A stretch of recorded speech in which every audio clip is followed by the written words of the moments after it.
Assalamualaikum. Bismillahirrahmanirrahim. Today student we are discussing ionization energy. तो ये है चैप्टर नंबर 3 है क्लास 9th का। तो उसके लास्ट में टॉपिक्स दिए हुए हैं सभी ionization energy, electron affinity, electronegativity, atomic size वगैरह। तो हम आज डिस्कस करने लगे हैं कि आयनाइजेशन एनर्जी क्या होता है। तो फर्स्ट ऑफ ऑल हम किसी भी चीज़ की जब भी पढ़ना शुरू करते हैं तो हम देखते हैं कि वो जो वर्ड है वो हमारा क्या है। तो आयोनाइजेशन का क्या मतलब है हम इधर देख लेते हैं। Ionization, ionization. अब आयोनाइजेशन वर्ड से हमें पता चल रहा है कि इसके अंदर जो है आयन नजर आ रहा है, आपको लिखा होगा। अब आयोनाइजेशन का मतलब है किसी भी एटम को कन्वर्ट कर देना आयन के अंदर। वो आयन जो है वो पॉजिटिव चार्ज भी उसका हो सकता है, उसका नेगेटिव चार्ज भी हो सकता है, लेकिन in case of ionization energy वो पॉजिटिव चार्ज में कन्वर्ट होगा, पॉजिटिव चार्ज में चेंज होगा। अब हम देखते हैं कि जब भी हम किसी एटम को आयन में बदलेंगे तो या तो हम उसके वैलेंस शेल से एक इलेक्ट्रॉन निकालेंगे या फिर उसके वैलेंस शेल में एक इलेक्ट्रॉन जो है वो हम क्या करेंगे, ऐड कर देंगे। जैसा कि अब मैं कहती हूँ कि मैंने सोडियम का एक एटम लिया है, उसके वैलेंस शेल में सोडियम के अंदर आप लोगों को पता है कि 11 एटॉमिक नंबर है, तो उसका 11 ही इलेक्ट्रॉन होंगे।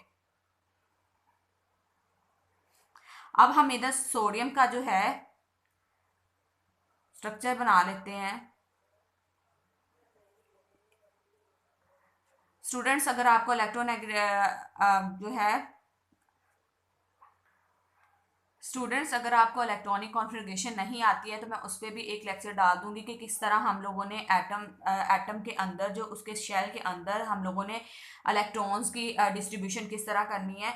तो अभी फ़िलहाल आप इसको ऐसे ही देख रहे हैं कि जो इसका पहला शेल है उसके अंदर 2 इलेक्ट्रॉन है, दूसरा शेल है उसके अंदर 8 इलेक्ट्रॉन है। तो इस तरह हमारे पास हो गए हैं 10 इलेक्ट्रॉन। इसके वैलेंस शेल का मतलब होता है आखिर वाला शेल। उसके बाद मतलब ऐसा आखिर वाला शेल नहीं होगा, वो शेल जिसके अंदर इलेक्ट्रॉन होंगे वो आखिरी शेल। तो उस इसके अंदर जो अब 11 है तो देखें 8 पहले में 2, दूसरे में 8 मिला के 10 और एक 11 बन गए। अब जब हम इस एटम को रिमूव करेंगे तो उसके लिए जो एनर्जी हमें रिक्वायर्ड होगी, इस प्रोसेस के लिए जो एनर्जी रिक्वायर्ड होगी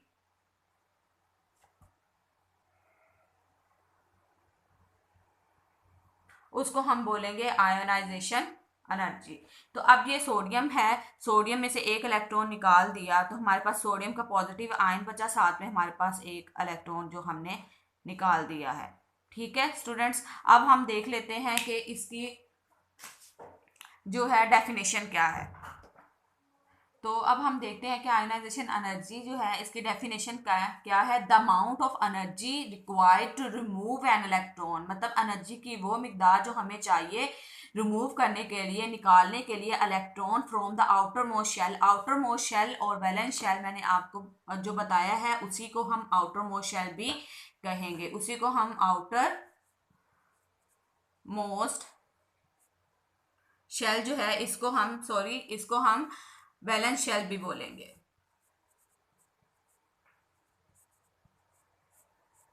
तो आपने कंफ्यूज नहीं होना आउटर मोस्ट शेल और वैलेंस शेल के अंदर of an atom in its isolated gaseous state. अब वो जिस एटम से हम इलेक्ट्रॉन निकाल रहे हैं वो आइसोलेट होना चाहिए और अपनी गैसियस स्टेट के अंदर भी होना चाहिए। तो वो एनर्जी जो हम किसी भी एटम के वैलेंस शेल से एक इलेक्ट्रॉन निकालने के लिए लगाते हैं उस एनर्जी को हम कहेंगे आयनाइजेशन एनर्जी।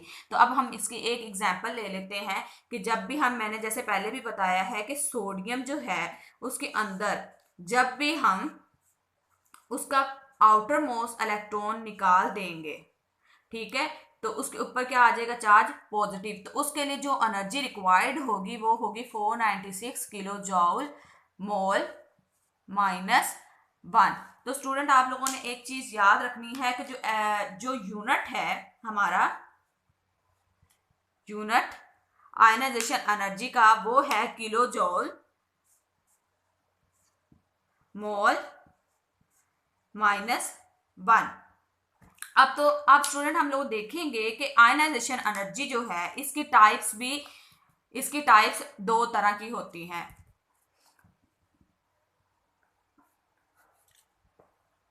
अब टाइप्स जो है, एक तो हमारे पास होती है फर्स्ट आयनाइजेशन एनर्जी।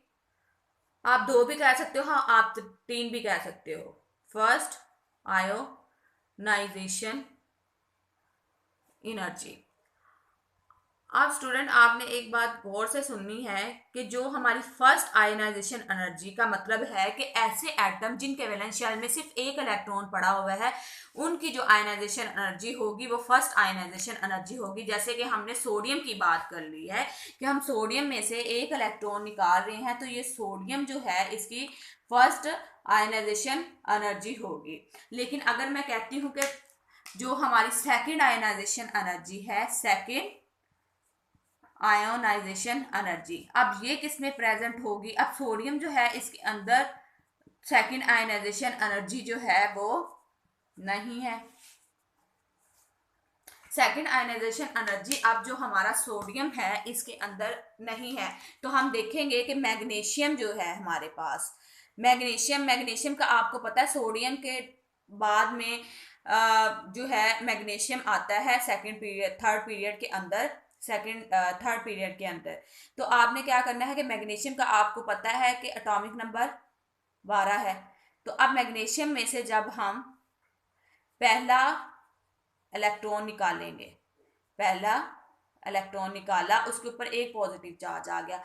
अब जो है मैग्नीशियम का कैटाइन, उसमें से हम एक और इलेक्ट्रॉन निकाल देते हैं,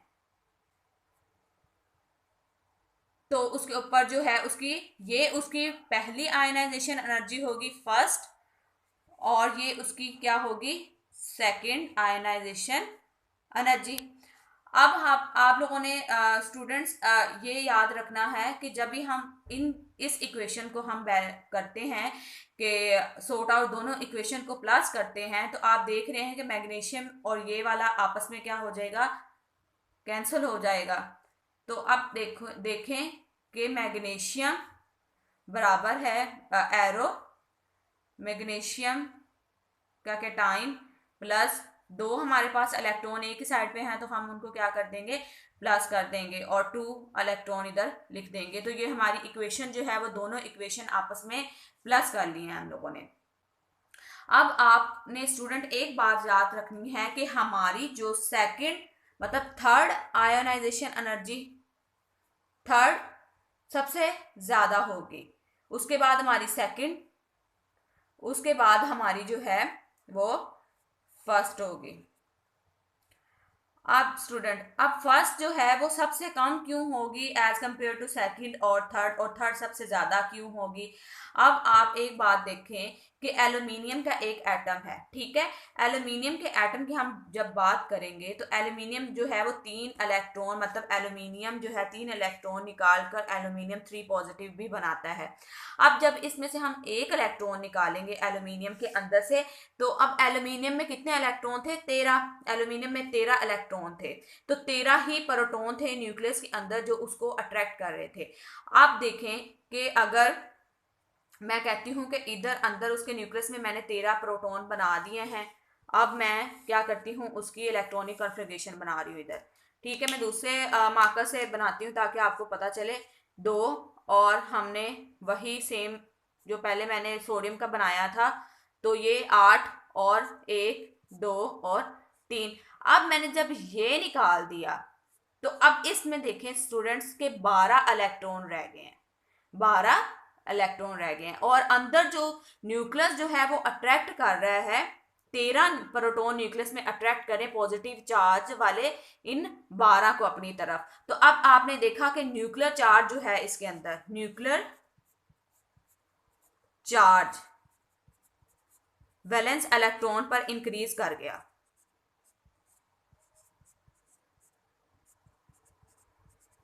इंक्रीज कर गया, तो अब उसके अंदर से वो सेकंड इलेक्ट्रॉन निकालना हमारे लिए मुश्किल हो जाएगा। इसी तरह अगर सेकंड निकालते हैं तो फिर भी न्यूक्लियर चार्ज और ज़्यादा इंक्रीज, डबल इंक्रीज हो जाएगा, क्योंकि यहाँ पे तो 13 होंगे, यहाँ पे हमारे पास कितने होंगे, 11।